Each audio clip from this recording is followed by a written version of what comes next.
கீசு கீசென்றங்கும் ஆணை சாத்தன் கலந்து பேசிய பேச்சரவம் கேட்கலையோ பெண்ணே. இந்த பெண் பிள்ளைகள் ஒருத்தர் அழைக்கிறப்ப விளையாட்டாக பேசி கூப்பிடுவாங்களாம். கீசு கீசென்றங்கும் ஆணை சாத்தன். ஆணை சாத்தன்னா என்னன்னா, கரிச்சாங்குருவின்னு நம்ம சொல்கிறோம், ரெட்டவால் குருவின்னு சொல்கிறோம்ல, அது குருவிக்கு பேர் ஆணச்சாத்தன்னு பேர். இதுக்கு இலக்கியத்தில் வலியன்னு பேர். சேர மன்னர்கள் தங்களை வலியன் என்ற பேரோடு தான் அழைப்பாங்க. அந்த குருவிக்கிட்ட எந்த இதுவும் பக்கத்தில் எதுவும் வச்சுக்கிறா கரிச்சாங்குருவி, ஆனால் எதுவும் கிட்ட போக முடியாது, அவ்வளோ ஸ்பீடு இருக்கும். அந்த குருவிகள்லாம் காலையில் இருந்து கிசு கிசுன்னு பேசிக்கிறது தான். அதுக்கு உரையாசிரியர்கள் என்ன எழுதுகிறாங்கன்னா, கீசு கீசுன்னா என்னன்னா, இப்போ காதலனை கணவனை செல்லமாக அணைக்கிறதா இருந்தால் எப்படி அப்படின்னா, முழு பேரை சொல்ல மாட்டாங்க. சுரேஷ் அப்படின்னு இருந்தால் சுஜி அப்படிம்பாங்க. இந்த காதல் இருந்தால் சுருக்கி கூப்பிடுவாங்க. கிருஷ்ணாங்கிற பேரை கிருஷ் கிஷ் அப்படின்னு கூப்பிடுதா அந்த பறவை. கீசு கீஸ் என்றெங்கும் ஆணை சாத்தன் கலந்து பேசிய பேச்சரவம் கேட்கலையோ பெண்ணே அப்படின்னு சொல்லி அழைக்கிறா.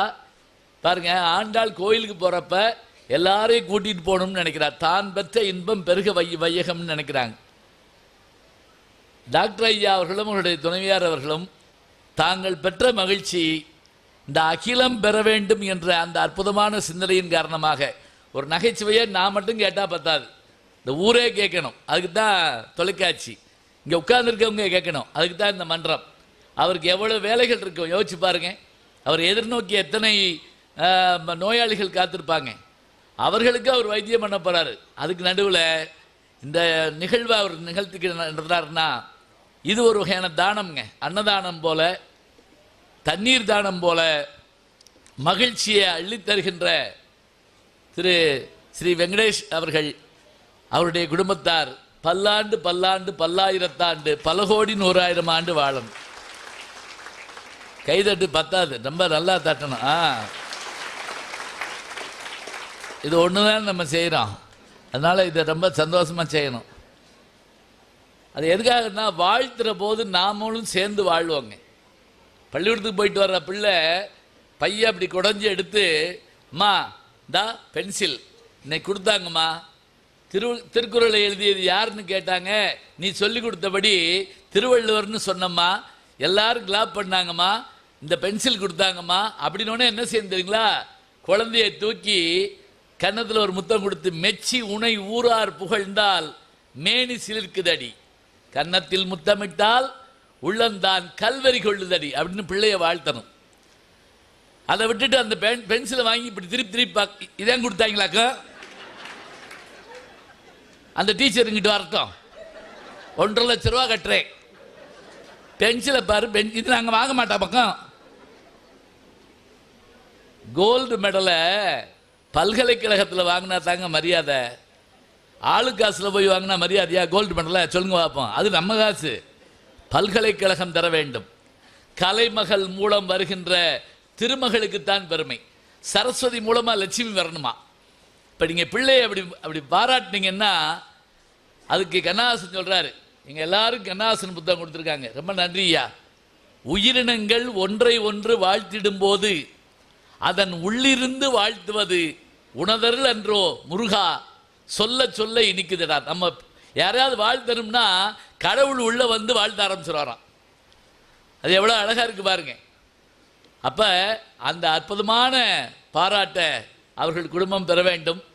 அவர்களுக்கு நம்முடைய அன்பு பாராட்டை சொல்லி இன்றைய விழாவிலே வரவேற்பை நிகழ்த்தி என்னை பற்றி ரொம்ப அழகாக சொன்னாங்க. எனக்கே மறந்து போச்சு. டாக்டர் அவர்கள் சொன்ன மாதிரி பல தடவை மெடிக்கல் காலேஜுக்கு போயிருந்தப்ப, ஆனால் அவங்க சொன்ன ஒரு உண்மை என்ன தெரியுங்களா, எப்போ போனாலும் பேச விட மாட்டேங்கிறாங்க. அது உண்மை. இப்போ சமீபத்தில் போய் பாடாப்பட்டு தான் வந்தேன் நான். அது இருந்தாலும் என்ன காரணம்னா, இந்த பள்ளிக்கூடத்தில் பிடி வாத்தியாரை பார்த்து பயப்படுவோம். ஒரு விசில் அடித்தா உட்காந்துருவாங்க. அங்கே அதெல்லாம் நடக்காது. ஆனால் அவங்களையும் உட்கார வைக்கிறதா இருந்தால் கொஞ்சம் வேகமாக பேசத்தான் வேணும், கொஞ்சம் கோபம் வரத்தான் செய்யும்.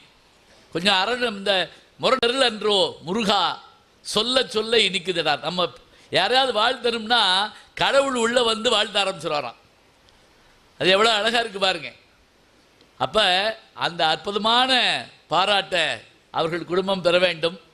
அவர்களுக்கு நம்முடைய அன்பு பாராட்டை சொல்லி இன்றைய விழாவிலே வரவேற்பை நிகழ்த்தி என்னை பற்றி ரொம்ப அழகாக சொன்னாங்க. எனக்கே மறந்து போச்சு. டாக்டர் அவர்கள் சொன்ன மாதிரி பல தடவை மெடிக்கல் காலேஜுக்கு போயிருந்தப்ப, ஆனால் அவங்க சொன்ன ஒரு உண்மை என்ன தெரியுங்களா, எப்போ போனாலும் பேச விட மாட்டேங்கிறாங்க. அது உண்மை.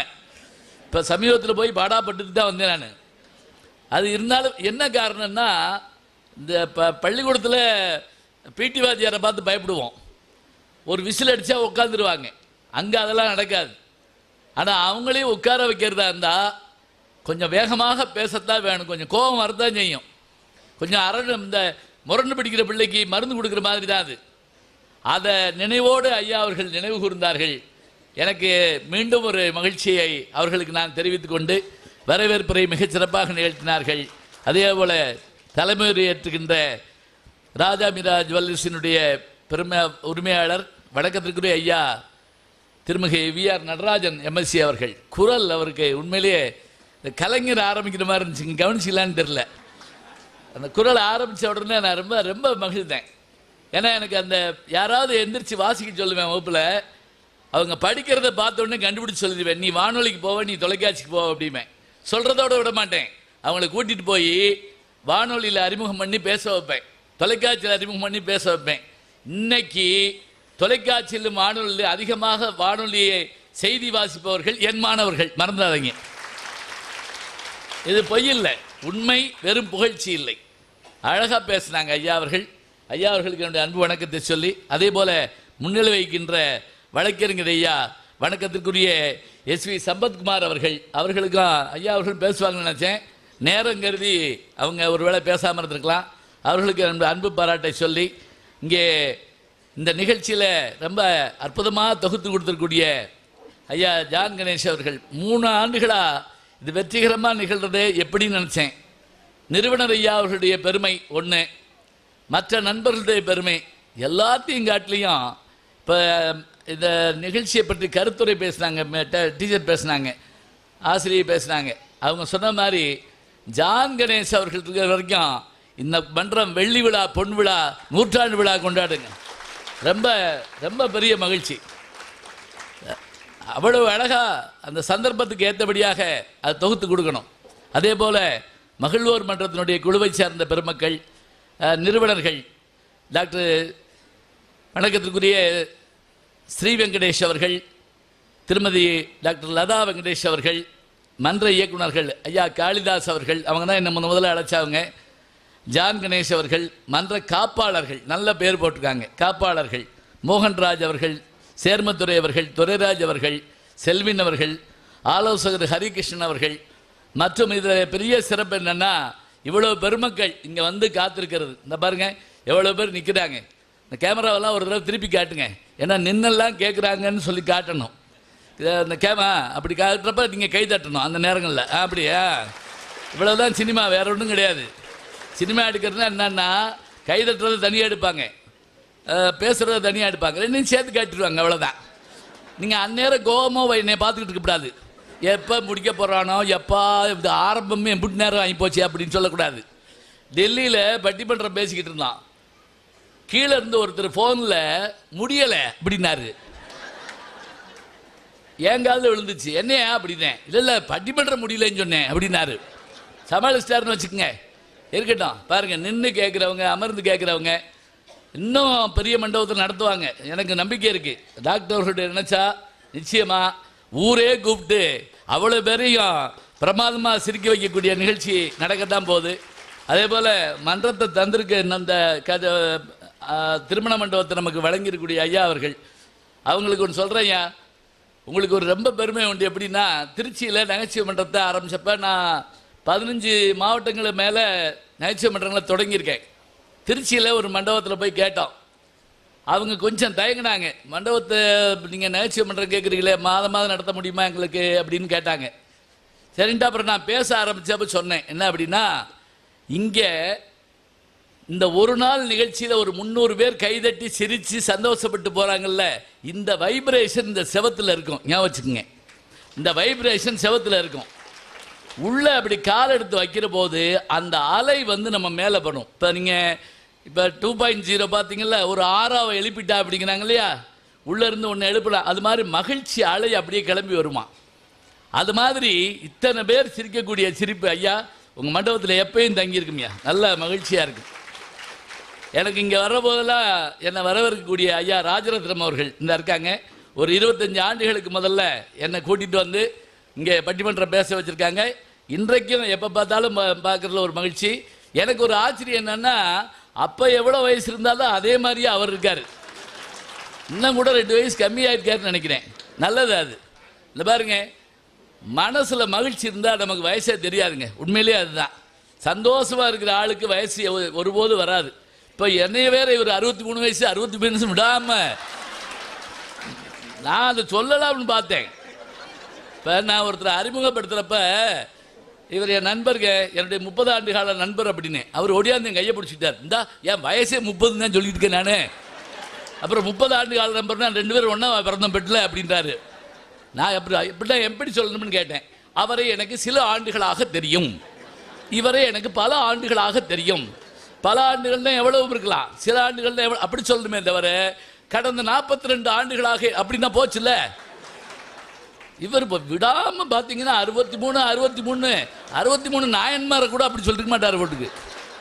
நான் தெரிஞ்சிருந்தா பிறந்த நாளைக்கு மறுநாளைக்கு கூப்பிட்டு வந்துருப்பேன் இவரை. ஐயா அடுத்த வட்டம் நீங்கள் வந்தாலும் 63 தான் ஞாபகம் வச்சுக்கோங்க. நான் அன்னைக்கு ஒரு பேச்சு இன்னைக்கு ஒரு பேச்சு பேசுகிற கிடையாது, கரெக்டாக வச்சிருப்பேன் நான்.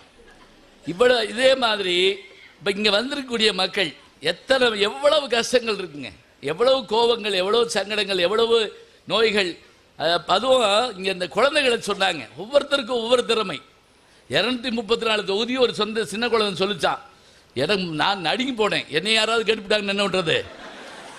அது ஒன்றும் இல்லை, மந்திரிகளை கேட்டாலே சொல்ல முடியாது, அதிகாரிகளை கேட்டாலும் சொல்ல முடியாது. டக்குன்னு சொல்ல முடியுமா சொல்லுங்க பார்ப்போம். நான் ஒரு நாள் பஸ்ஸுக்கு ஓடிக்கிட்டு இருக்கேன், ஒருத்தர் ஓடியாந்து ஈவது கரவேல்னா என்ன அப்படின்னாரு. பஸ்ஸு போயிரும்னு அர்த்தம் அப்படின்னேன். ஈவது கரவேல்னா நான் என்ன, பஸ் போயிட்டு இருக்கு நான் ஓடிக்கிட்டு இருக்கேன், ஈவது கரவேல்னா என்ன அர்த்தம் அப்படின்னா அது என்னங்கிறீங்க? அறஞ்செய்ய விரும்பு 60 சினம் இயல்வது கரவேல், ஈவது கரவேல் இயல்வது கரவேல், இயல்வது கரவேல்னா என்னன்னாரு. நான் எனக்கு சொல்ல தெரியல, பஸ் போயிருந்தேன். அப்படியா, இப்படி ஒரு அர்த்தம் இருக்கான்னு, போயிட்டு வா போ. இயல்வது கரவேல் என்னன்னா இருப்பதை மறைக்காதீர்கள் அர்த்தம். இப்போ யாராவது ஏதாவது கேட்டால் கொடுக்கணும் போல தோணுச்சுன்னா என்னன்னு கேட்டால் வச்சுக்கிட்டு இல்லைன்னு சொல்லப்படாது. இயல்வது, நம்மால் இயல்வதை மறைக்காதீர்கள். கரத்தல்னா மறைத்தல் அர்த்தம். ஈவது விலக்கேல், கொடுப்பதை தடுக்காதீர்கள், அதான் ஈவது விலக்கேல்.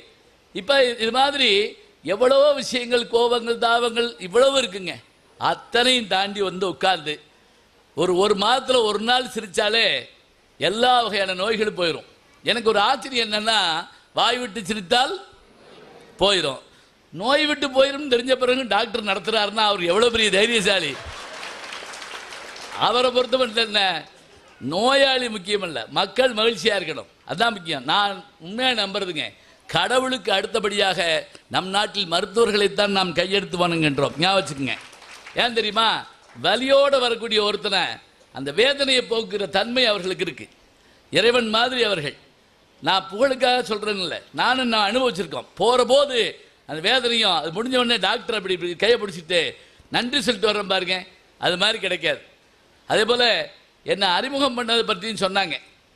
அறிமுகம் பண்ணுற போது எப்படி கேட்டால் தெரிஞ்சுக்கிடுவாங்க அப்படின்னு. அது சரவண மீனாட்சி சொன்ன உடனே இங்கே பல பேருக்கு சந்தோஷம் தாங்க முடியலை. அதில் என்ன பெரிய சங்கடம் தெரியுங்களா? போன மாதம் நானும் என் மனைவியும் மீனாட்சி அம்மன் கோயிலுக்கு போயிருந்தோம். கோயிலிருந்து வெளியே வர்றோம், ஒரு அம்மா ஓடியாந்து என் கையை பிடிச்சிக்கிடுச்சு. அந்த அம்மாவை கூப்பிட்டு இல்லையா அப்படின்னு கேட்குது. எந்த அம்மாவை? அதில் நடிச்சல என் கூட. நான் கூப்பிட்டு வர தயார், அவங்க வீட்டில் ஒத்துக்கிடுவாங்களா? நல்ல வேலை எங்கள் வீட்டுக்காரம்மா கொஞ்சம் தள்ளி வந்தாங்க, இல்லைன்னா கோவிலில் குழப்ப விளைத்தேன் பூசாரியை தாக்கினேன் அப்படின்னு வந்துச்சு இல்லையா? அந்த மாதிரி ஆகி போயிருந்திருக்கோம்.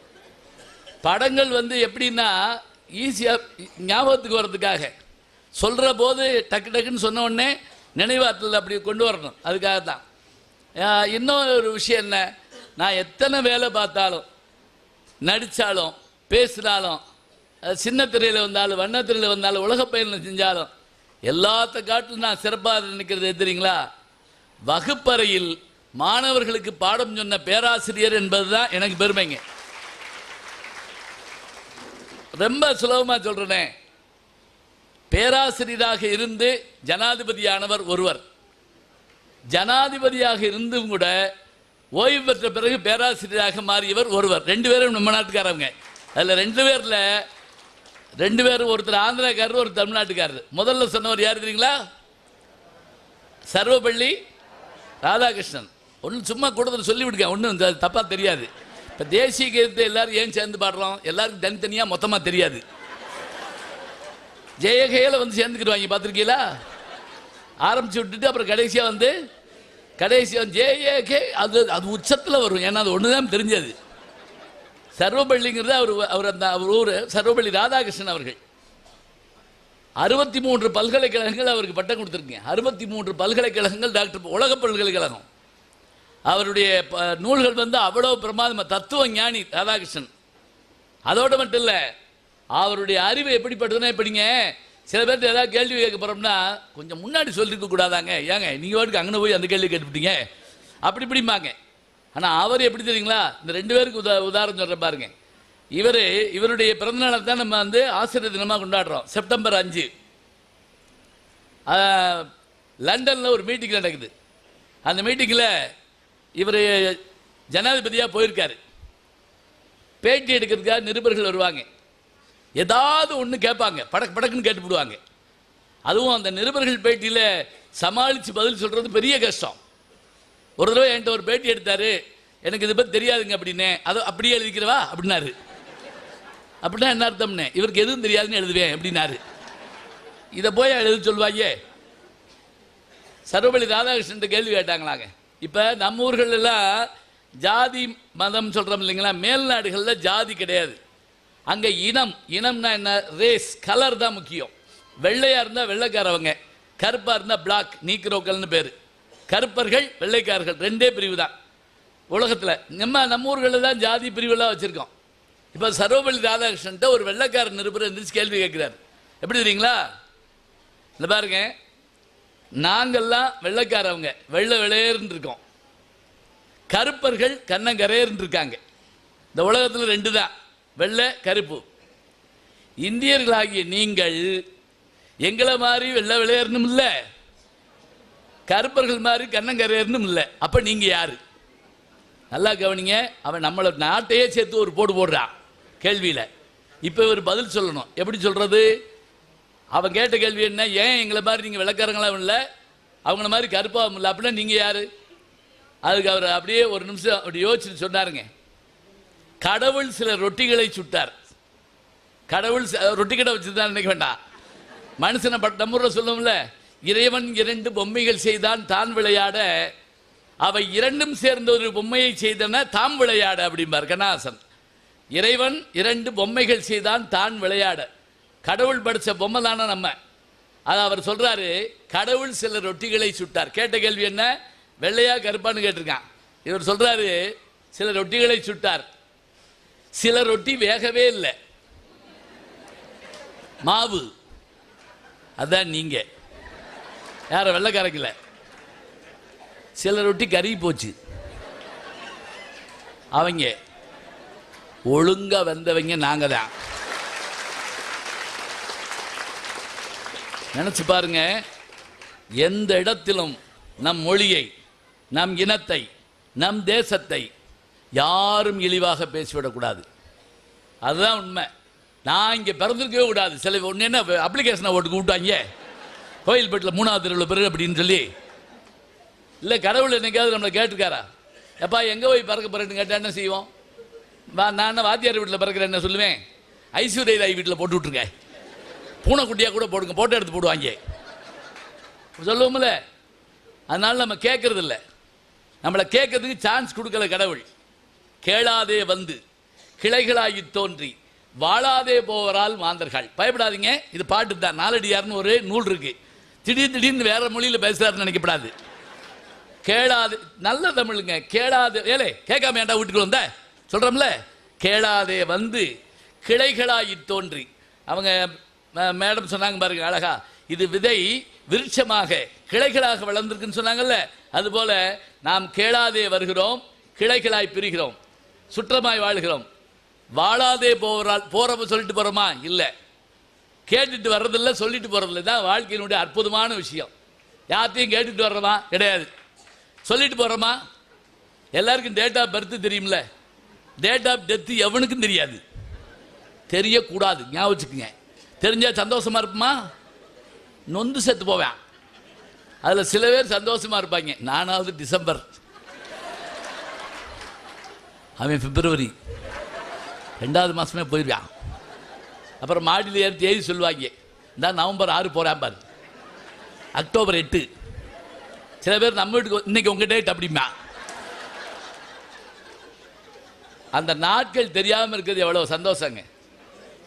அந்த அந்த சந்தோஷத்தை சொல்கிறப்ப அதுதான் நமக்கு கொடுத்த வாய்ப்புன்னு சொல்கிறோம்.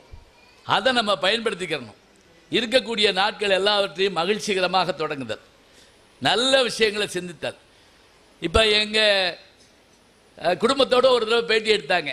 அர்ச்சனான்னு ஒருத்தவங்க. இப்போ இந்த இதிலெல்லாம் ஜி தமிழில் வருவாங்க, பார்த்துருப்பீங்க. அவங்க எங்கள் இப்போ குடும்பத்தோடு பேட்டி எடுக்கிறப்ப ஒரு கேள்வி கேட்குறாங்க. என் மகன்கிட்ட கேட்குறாங்க. அவர் இப்போ கனடாவில் இருக்கார், இப்போ தான் திருமணம் ஆச்சு. அவர்கிட்ட கேள்வி, உங்கள் அப்பாவை பற்றி ஒரு வார்த்தை சொல்லுங்க. அது என் பையன் ஒரு வார்த்தை சொன்னார். எங்கள் அப்பா அவருக்கு பிடிச்ச வேலையை தேர்ந்தெடுத்துக்கிட்டு சலிப்பு இல்லாமல் பிரயாணம் பண்ணுறார் அப்படின்னார். அவ்வளோதான், சோர்வு இல்லாமல் பிரயாணம் பண்ணுறார். பிடிச்ச வேலையை தேர்ந்தெடுத்தார். முக்கியமானது நல்லா ஞாபகம் வச்சுக்கங்க. பிடிச்ச வேலையை தேர்ந்தெடுக்கிறதுனா என்ன அர்த்தம்? சமையல் பண்ணுறப்ப கூட சந்தோஷம் பண்ணுங்க, எனக்கு சூப்பராக இருக்கும். கொஞ்சம் சண்டை வந்துடட்டும். ரசமா இது ரசமா? அப்புறம் என்ன? இந்த கேள்வி பதிலே தெரிஞ்சு போகும். வீட்டில் சண்டை வர்றதுக்கான காரணம் பார்த்துருக்கீங்களா? ஒன்றுமே இருக்கா, சண்டை வரும். அதெல்லாம் குடும்பத்தில் இருக்கவங்களுக்கு தான் தெரியும். அவர் வாட்டுக்கு பேவர் படிச்சுக்கிட்டு இருப்பார். அந்த அம்மா வந்த உடனே அவருக்கு, அன்னைக்கு என்ன சொன்னீங்க அப்படிக்கும். என்னைக்கு? அது மறந்து வச்சா? அது மறந்து வச்சா? என்ன சொன்னீங்க? உடனே அவர், அதுக்கு நீ என்ன சொன்ன? சரி, நான் சொன்னதுக்கு நீங்கள் என்ன சொன்னீங்க? அந்த பையன் என்னடா சொல்லி தொலைஞ்சிங்க? 2 பேரும் தான் மர்ம சண்டையாக போடுவாங்க. சண்டை ஓடுறது ஒரு நியாயம் வேணாமா?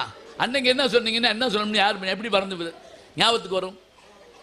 காப்பி குடிச்சுக்கிட்டு ஒரு கணவன் மனைவி வந்தவொடனே கேட்டாங்களா, ஏங்க காஞ்சிபுரம், தர்மாபுரம், ஆரணி, பனாரஸ், சின்னாலப்பட்டி இந்த ஊரெல்லாம் நினச்ச உடனே உங்களுக்கு என்ன ஞாபகம் வருது? நல்லா கவனிங்க. இதெல்லாம் என்ன ஊருன்னு பாருங்க. காஞ்சிபுரம், தர்மாபுரம், ஆரணி, பனாரஸ், சின்னாலப்பட்டி இந்த ஊரெல்லாம் நினச்ச உடனே உங்களுக்கு என்ன ஞாபகம் வருது? அவன் உடனே சொன்னான், பழனி, திருப்பதி, திருத்தணி, திருப்பரங்குன்றம், அழகர் கோயில். இப்போ 2 பேரும் என்ன பேசிக்கிட்டாங்க? அந்த அம்மா சொன்னதெல்லாம் பட்டுச்சேலை ஊர், இவர் சொன்னதெல்லாம் மொட்டை எடுக்கிற ஊர். உனக்கு பட்டு எனக்கு மொட்டை, சுருக்கமாக முடிச்சிட்டாங்க. இப்போ 2 பேரும் ஏதாவது பேசுனாங்களா? சொல்லுங்க பார்ப்போம். ஒரு வார்த்தை வெளியே வந்துச்சா? வரல. ஒரு மேஜிக் ஷோ நடந்தது. மேஜிக் ஷோ பார்த்துருப்பீங்க. அப்படிமா என்ன மாதிரி அப்படி கையிலேருந்து வரும். ஒரு டம்ளரில் தண்ணியை வச்சு அந்த மெஜிஷியன், மேஜிக் மேன் என்ன பண்ணிருக்கான் அப்படின்னா ஒரு கர்ச்சிப்பு வந்துருச்சு. வெறும் தண்ணி, ஒரு டம்ளர் தண்ணியில் அப்படின்னா கர்ச்சிப்பு வந்துருச்சு. கைதட்டு பின்றாங்க. ஒருத்தர் சும்மா உட்காந்துருக்கான். பக்கத்தில் இருக்கவங்க கேட்டான், எது கைதட்டாமல் இருக்க? எது கைதட்டுனா? ஒரு டம்ளர் தண்ணியில் கர்ச்சிப்பு எடுத்தாம, இது பெரிய சாதனையாக்கம். என்னதை செஞ்சு விட்டேன்? ஒரு டம்ளர் தண்ணியில் கர்ச்சிப்பு எடுத்திருக்கேன், எங்கள் வீட்டுக்கு வா. ஒரு துளி கண்ணீரில் என் பொண்டாட்டி பட்டு போடவே எடுப்பா அப்படின்னு. அவ இப்போ நார்னியா மந்திரவாதி மாதிரி ஒரு துளி போதும், அதில் கொண்டுருவா. எவ்வளோ மகிழ்ச்சியான விஷயங்கள் பாருங்க. நம்ம கேட்ட ஜோக்கா கூட இருக்கலாங்க. ஆனால் அந்த கேட்ட ஜோக்கை கூட திரும்ப ப்ரெசன்ட் பண்ணுறப்ப நல்லா இருக்கணும். இப்போ உங்களுக்கு தெரியாதுதா, காலையில் வச்சுருக்க இட்லியே சாயங்காலம் உப்புமாவா எப்படி கொடுப்பீங்க நீங்கள்? என் லைஃப்லேயே தின்னதில்லை. அப்படி வேணும்டா உனக்கு முடியாது. அது என்னன்னு உங்களுக்கு தான் தெரியும். அதுலேயும் அந்த ஃப்ரிட்ஜெல்லாம் வந்த பிறகு உண்மையிலே சிவப்புக்கு ஒரு அழகு, கருப்புக்கு ஒரு இது சொல்லுவாங்க. சிவப்புக்கு ஒரு அழகு, கருப்புக்கு ஒரு இதுன்னு சொல்கிறப்ப சூட்டுக்கு ஒரு ருசி, சிவப்புக்கு ஒரு அழகு. சிவப்புக்கு ஒரு அழகு, சூட்டுக்கு ஒரு ருசி. கருப்புக்கு ஒரு அழகு, காந்தலுக்கு ஒரு ருசி. இதுதான் உண்மை. இந்த முழு கேட்டுக்குங்க. சிவப்புக்கு ஒரு அழகுன்னா சிவப்பாக இருந்தால் அழகு, சூட்டுக்கு ஒரு ருசி, சிலதை சூடாக சாப்பிடணும். கருப்புக்கு ஒரு அழகுன்னா கருப்பின்கண் மிக்குள்ளது அழகு. இதுதான் தொல்காப்பியம். நம்ம கருப்பாக இருக்கிறது அழகா. மீனாட்சி கருப்பு இல்லையா? கண்ணன் கருப்பு இல்லையா? அப்போ கருப்பின்கண் மிக்குள்ளது அழகு. காந்தலுக்கு ஒரு ருசின்னு என்ன தெரியுங்களா? சிலதை கருக்கி சாப்பிடணும். வடகம், மோர் மிளகா வத்தெல்லாம் கருக்கி சாப்பிட்டா தான் நல்லா இருக்கும். மோர் பெருக்கணும், இதை கருக்கணும், நெய்யை உருக்கணும். வார்த்தைகளை பாருங்க, உருக்கி பெருக்கி கருக்கி இதெல்லாம் சாப்பிட்டா தான் டேஸ்ட். நாக்கு எப்படி கேட்குது பாருங்க, இப்படித்தான் பெருசு. அதை அப்படி சாப்பிடணும். அந்த சூடாக சாப்பிடணும், சுவையாக சாப்பிடணும். என்னைக்கு ஃப்ரிட்ஜு வீட்டுக்குள்ளே வந்துச்சோ இது ரெண்டும் போச்சு நமக்கு. ஒரு அம்மா அப்படி வத்த குழம்பு ஊற்றின உடனே அதை தொட்டு நாக்கில் வச்ச அந்த புருஷன் அப்படி சொல்லிட்டு, போன மாதம் 15ஆம் தேதி ஒரு வத்த குழம்பு வச்ச பார்த்தியா, அதே மாதிரி இருக்கு அப்படின்னா. அதே தான், பேசாமல் தின்னு. மொத்தம் 188 சீரியல் ஓடுது. ஒத்த மனுஷி பாப்பனா சமையலை செய்வேடா. இல்லை எங்க கூட பேசுகிற லட்சுமண ஒரு அருமையாக சொல்லுவார், பிரியமானவள் போட்டுக்கிட்டு இருக்கப்ப பிரியமானவர் வந்தாலும் கண்டுக்கிட மாட்டாங்களா. பிரியமானவள் ஓடிக்கிட்டு இருக்குன்னு வச்சுக்கோங்க சீரியல், பிரியமானவரே வந்தாலும் சரி எல்லாம் கையில் தான், ஒன்றும் பேசக்கூடாது அப்படிதான் அர்த்தம். அது அதில் இருக்கு, இது இதில் இருக்கு, எல்லாம் சைகை தான். அப்புறம் ஒரு வழியாக அந்த அம்மா தோசையை சுட்டு வச்சிருக்கும் போட்டிருக்கு, அதை எடுத்து தின்னு பார்க்குறேன், வாய் பிடிச்சிக்கிச்சு. அப்படியே என்னென்ன முயற்சி ஒன்றும் எடுக்க முடியல. உத்து பார்க்குறேன், கண்ணக்கரைன்னு இருக்கு தோசை. தோசை எப்படி கருப்பாக இருக்கும்? ஒருவேளை இப்போ கேழ்வரகு தோசையோ? இல்லையே, அரிசி மாவு தானே. அப்புறம் தான் பார்த்துருக்கேன், அவசரத்தில் ஓடியாந்து சட்டியை குப்புற போட்டு சுட்டுருக்கா அந்தம்மா. இங்கிட்டு பிரியமானவள் பார்த்துக்கிட்டே சோசைக்கல்ல குப்புற போட்டு தோசை ஊற்றி, அது வேறு அவனுக்கு இழுத்துருச்சு. அப்படியே ஒரு இழுத்துருக்கு, அப்படி விற்குது பாவம் அப்படின்னு இருக்கியா. அந்த அம்மா இருங்க முடியட்டும் அப்படின்னு இருக்கு. எது முடியட்டும்? அது முடியட்டுமா, இது முடியட்டுமா, ஏதோ ஒன்று மொத்தத்தில் முடியட்டும், அவ்வளோதான். இப்போ நீங்கள் யோசிச்சு பாருங்க, நானும் சீரியலில் தான் வர்றேன். சீரியல் நடிக்கிறப்ப படுற பாடு கஷ்டங்கள் எங்களுக்கு தான் தெரியும். அதை பார்க்குறது அதை காட்டிலும் கஷ்டம். அதில் 1000 நாள்லாம் ஓடுதுங்க. இப்போ ஒரு சீரியல் பார்க்குறேன் 1887வது நாளுங்கிறாங்க. அவ்வளவு நாள் உட்காந்து பார்த்துருக்கீங்க, நானும் பார்த்துருக்கேன். நான் ஒரு நாள் என்ன செஞ்சேன், ஒரு சீரியலில் 1387 போட்டுருந்துச்சு. சே, திருக்குறள் காட்டிலும் கூட இருக்குடா அப்படி சொல்லிட்டு இதை உட்காந்து பார்த்துவிடுவோம் அப்படின்னு. அப்படி என்னதான் போடுறாங்கன்னு உட்காந்து பார்த்தேங்க. என்ன ஆச்சரியம்ங்கிறீங்க. உண்மையிலே தனி பொறுமை வேணும் அதுக்கெல்லாம். பொறுமையில் பெருமை மிக்கவர்கள் நீங்கள் தாங்கிறத எதை வச்சு சொல்லலாம் தெரியுமா? டிவி சீரியல் வச்சு தான் சொல்லலாம். விடாமல் பார்த்துட்டு இருக்கணும். அப்படியே 1887வது நாள் எப்படிறான்னு பார்த்தேன். எடுத்த உடனே ஒருத்தர் அப்படி ஊஞ்சலில் உட்காந்து ஆடிக்கிட்டு இருக்காரு. ஆடிக்கிட்டே இருக்காருங்க. ஆடிக்கிட்டு இருக்காரு. அப்படியே ஆடிக்கிட்டு இருக்கப்போ ஒரே ஒரு டைலாக் மாத்திரம் சொன்னார், சொர்ணம் இப்படி செஞ்சிருக்க கூடாது அப்படின்னாரு. எனக்கு அப்படியே உயிர் போயிடுச்சு. சொர்ணம் என்னமோ செஞ்சுட்டா போட்டிருக்கு. திரும்பி ஆட ஆரம்பித்தார். அதுக்குள்ளே இடவளை விட்டாங்க. சோப்பு வாங்கு, சீப்பு வாங்கு, அதை வாங்கு, இதை வாங்குன்னு குடும்பமே வந்து குதின்னு குதிச்சு. அப்புறம் கொஞ்சம் நேரம் கழிச்சு ஒரு அம்மா வீட்டுக்குள்ளேருந்து வந்துச்சு. சொர்ணம்மா அப்படி பண்ணிட்டா அப்படின்னு கேட்டுச்சு. உடனே இவர் சொர்ணம் தான் இப்படி பண்ணிட்டான். அதுக்குள்ளே இடவளை விட்டாங்க. திருப்பி சோப்பு வாங்க, சீப்பு வாங்கின ஆட்டமாக ஆடி இப்போ எனக்கு பிபி உச்சத்துக்கு போயிடுச்சு. சொர்ணம் ஏதோ ஒரு கொடுமையான செயலை செஞ்சுட்டா போட்டிருக்கு. என்னதான் செஞ்சிருப்பா. கடைசியில் சொர்ணத்தையே காட்டிட்டாங்க. 3வது இன்டர்வல் விட்ட உடனே சொர்ணம் குடத்தோட வந்து சொல்கிறா, நான் அப்படி செஞ்சிருக்கவே கூடாது அப்படின்னா. தொடரும் போட்டாங்க. வெள்ளிக்கிழமை வேற, சனி ஞாயிறு வராது. 2 நாள் நான் பட்ட பாடு. அந்த சொர்ணம் என் கையில் கிடச்சிருந்தான்னு வச்சுக்கோங்க, நாட்டை கிட்ட காட்டி கொடுத்துட்டாலும் நான் பயந்து போனேன். அப்படியே இப்படி இருந்தால் என்ன செய்யறது? மதுரையில் ஒரு வீட்டில் திருடனை பிடிச்சி கட்டி வச்சுருந்தாங்க. இன்ஸ்பெக்டர் வந்த உடனே கேட்டார், இவனை எப்படி பிடிச்சிங்க? அந்த அம்மா அழகா சொல்லிச்சுவேன், மாடியில் போய் பீரோவை திறந்து நெக்லஸ் எடுத்திருக்கான், நாங்கள் பார்க்கல. கீழே வந்து பெட்டியை திறந்து ரூபா எடுத்திருக்கான், நாங்கள் பார்க்கல. சமயக்கட்டுக்குள்ள போய் 3 தோசை எடுத்துருக்கேன், நாங்கள் பார்க்கல. நாங்கள் பார்த்துக்கிட்டு இருந்த டிவி பெட்டியை தூக்குனான் பாரு, அப்போ பிடிச்சான். என்ன சொல்கிறது? அதில் இப்போ எனக்கு ரொம்ப சோதனை தெரியுமா? உங்களுக்கு இந்த சோதனை இருக்கான்னு தெரியல. கல்லூரிக்கு போயிட்டு வந்து மத்தியானம் சாப்பிட்றப்ப பெரும்பாலும் கீழே சமணம் போட்டு தான் உட்காந்து சாப்பிடுவேன். சமணம் போட்டு உட்காந்து சாப்பிட்றதுங்கிறது முக்கியமான நல்லது, டாக்டர்களே சொல்லுவாங்க. அதுக்கு ஏன் அந்த பேர் வந்துச்சு தெரியுங்களா? சமணக்கால்னா என்ன தெரியுமா? சமணக்கால்னா ஒன்று ஏதாவது கேள்வி கேட்டால் பயந்து எஞ்சி போயிடாங்க. இப்போ தான் ஒருத்தவங்க எஞ்சி போனாங்க, அப்படியே பார்த்தேன். நான் கேள்வி கேட்டால் பயப்படப்படாது, நானே சொல்லிடுவேன். ஏன்னா அதை தான் நான் செய்கிறேன். கல்லூரியில் நானே கேள்வி கேட்பேன். எதுக்கு நமக்கு ஊர் பகை? தெரியாதும்பானே, வெளியே வாடாம்பானே, உள்ளே வாடான்னு அவன் கூப்பிடுவானே. ஒரு பையன்கிட்ட ஒரு அப்பா கூட கேட்டாராம், உங்கள் வகுப்புலேயே நல்லா படிக்கிறது யாரு? எங்கள் வாத்தியாரு அப்படின்னு இருக்காங்க. அவர் தானே 10 வருஷமா அதையே படிச்சுக்கிட்டு இருக்காரு. சமணர்கள் தவம் பண்ணுற போது, தியானம் பண்ணுறப்ப கால் அப்படி மடக்கி போட்டு உட்காந்துருப்பான. சமணன் கால் தான் சமணக்கால், ஞாபகம் வச்சுக்கோங்க. இப்போ நீங்கள் ஹியூமர் கிளப்பில் என்ன தெரிஞ்சுக்கிட்டு, என்ன தெரிஞ்சுக்கிட்டு ஒரு ஆள் விடாமல் பேசிட்டே இருந்தான், அப்படி சொல்லக்கூடாது. சொன்னார்ல ஐயா, சொல்கிற திருவாதிரை இன்றைக்கு முழு நிலவு நாள், மார்கழி திங்கள் மது நிறைந்த நாள். அந்தம்மா சொன்னா இன்னைக்கு முழு நிலவு நாள் திருவாதிரை. உத்தரகோசம் அங்கே போனீங்கன்னா சிதம்பரம் நடராஜர் மரகதக்கல்லில் இருக்கக்கூடியவருக்கு அந்த சந்தனத்தை இன்னைக்கு தான் களைஞ்சு எடுப்பாங்க. அப்படியே பச்சை கல்லில் பார்த்து வரலாம், முழு பச்சைக்கல். அப்படியான விஷயம் அது. இங்கே சமணனுடைய கால் மாதிரி அப்படி சமணக்கால் போட்டு உட்காந்து சாப்பிட்றது. நான் என்ன பண்ணுவேன், டிவி அப்படி போட்டு விட்டு நியூஸ் பார்ப்போம்ட்டு உட்காந்து சாப்பிடுவேங்க. நான் சாப்பிட்ற நேரம் பார்த்தா கரெக்டாக அப்பாஸ் வருவார்.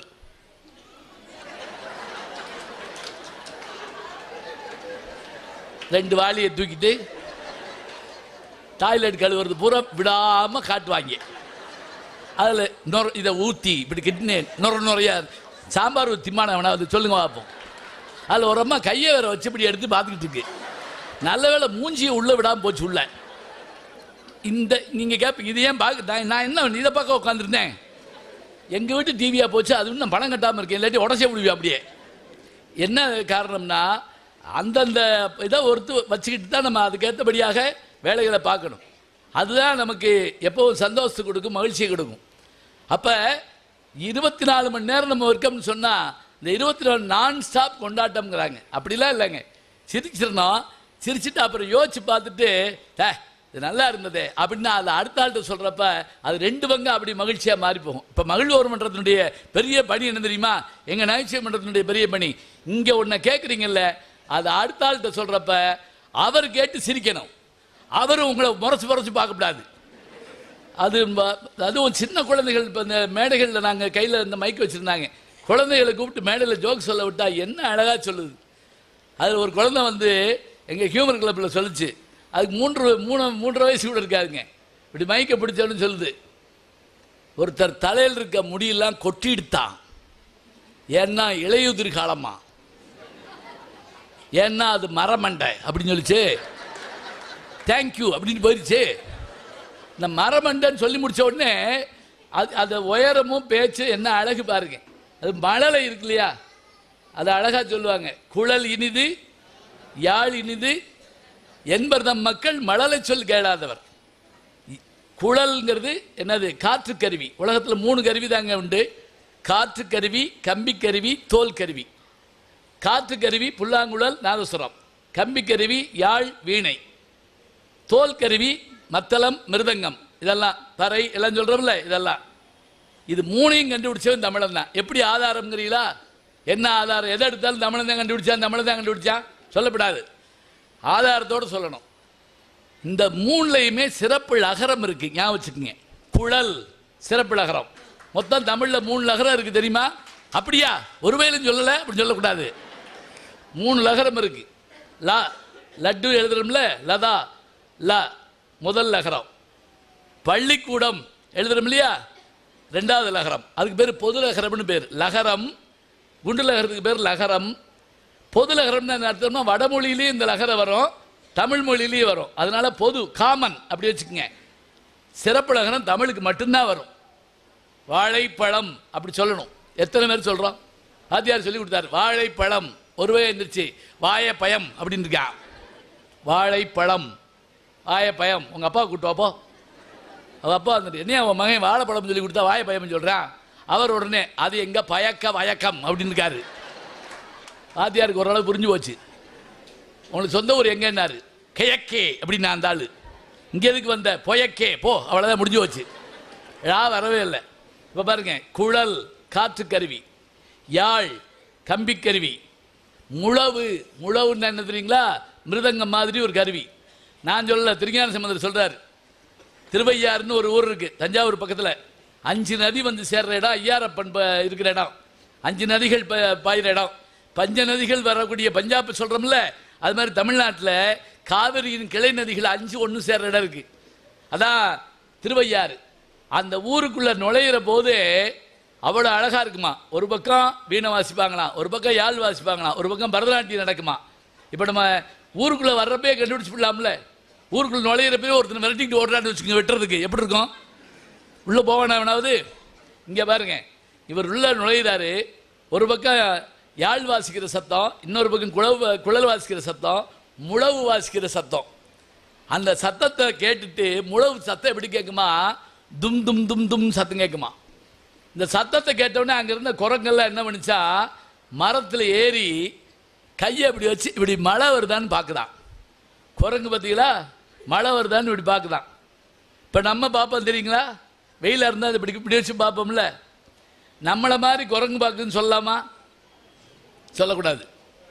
குரங்கு மாதிரி தான் நம்ம பார்க்குறோம். ஏன்னா அதான சீனியர். யோசிச்சு பாருங்க, ஒரு மனோதத்துவ டாக்டர் ஒரு குரங்கு ஒரு ரூம்குள்ளே அடைச்சி வச்சுட்டு 1 மணி நேரம் கழிச்சு கதவை திறக்காம ஓட்ட வழியாக இங்கிட்டு இருந்து பார்த்துக்கிட்டு இருக்காரு. அது என்ன செய்யுதுன்னு. அது அங்கிட்டு இருந்து இவரை பார்த்துக்கிட்டு இருக்கு. இவர் என்ன பண்ணுறாரு, எப்படி யோசிக்குது பாருங்க. அது இப்போ வாட்ஸ்அப்பில் போடுன்னு போடுறாங்க. நாய்க்குட்டி பூனை என்னென்னமோ பண்ணுது இந்த குரங்கு. இந்த குரங்கு இப்படி ஏறி நின்று பார்க்குதான். இந்த பாட்டை கேட்டு பாருங்களேன், இதில் இந்த வார்த்தை வரும், புலனைந்தும் பொறிகலங்க நெறிமையங்கி அறிவெளிந்திட்டு. ஒன்றும் பயப்படப்படாது, 10 பேராக எந்திரிச்சு போயிடப்படாது. அப்போதையாவது சின்னம் பாட்டு சொன்னார், இப்போ பெரிய பாட்டு சொல்கிறாரு. புலனைந்தும், நமக்கு 5 புலன்கள் இருக்கு இல்லையா, மெய் வாய் கண் மூக்கு செவி, இது 5 செயலிழந்து போகிற நிலை உண்டா. அவங்க டாக்டர் அவங்களுக்கு தெரியும், கோமா ஸ்டேஜ் அப்படிங்கிறோம் இல்லையா. புலனைந்தும் பொறி கலங்கி ஒரு மாதிரியா குழப்பமாகி, நெறிமயங்கி அறிவு அழிந்துட்டு, ஐமேலுந்தி. ஐமேலுந்தில் என்னன்னா, இப்போ நம்ம அலோபதி வைத்தியம் தவிர பழைய வைத்தியத்தில் வாதம் பித்தம் சைத்தியம் அப்படிமோ. வாதம்னா உடம்புல நோய் ஏற்படும், வாத நோய் ஏற்படும். பித்தம்னு சொல்லுவோம், கசப்பை வாந்தி எடுப்போம், பித்தம்னு சொல்லுவோம். சைத்தியம் என்னன்னா சளி. இந்த 3 தான் நம்முடைய உடம்பை பேலன்ஸ் பண்ணலாம். மிகினும் குறையினும் நோய் செய்யும்பார் திருவள்ளுவர். இந்த 3ல் எது கூடினாலும் குறைஞ்சாலும் நோய் வருமா. இப்போ இந்த தொண்டைக்கு நெஞ்சுக்கு இழுக்கிற மாதிரியான சூழல் வந்தப்போ கூட சிவருமானே ஐயாரப்பனே நீ என்ன செய்வா, வந்து என்னை காப்பாற்றுவாய் அப்படின்னு அந்த பாட்டு ஆரம்பிக்கும். புலனைந்தும் பொறிகலங்கி நெறிமயங்கி அறிவெளிந்திட்டு ஐமேலுந்தி அளமந்த போதாக அஞ்சியல் என்று அருள் செய்வார் அமருங்கோயில். இப்போ தான் பாட்டுக்கு பாருங்க, பலம் வந்த மடவார்கள் நடவாட. மடவார்கள்னா பெண்கள் நடனம் ஆடுறாங்க. முழவதிர, முழவதிரன்னா என்ன தெரியுங்களா, முழவுன்னா மிருதங்கம். இந்த வார்த்தையை பாருங்க, முழவதிர மழை என்று அஞ்சி சிலமந்தி அலமந்து மரமேறி முகில்பார்க்கும் திருவையாறு. இந்த பாட்டு எழுதி எவ்வளோ வருஷம் ஆச்சு தெரியுமா? 1400 வருஷம் ஆச்சு. ஞாபகம் வச்சுக்கோங்க, 1400 வருஷம். இப்போவும் இந்த முழவுங்கிற சொல்லு கையில் வச்சுருக்கோம்.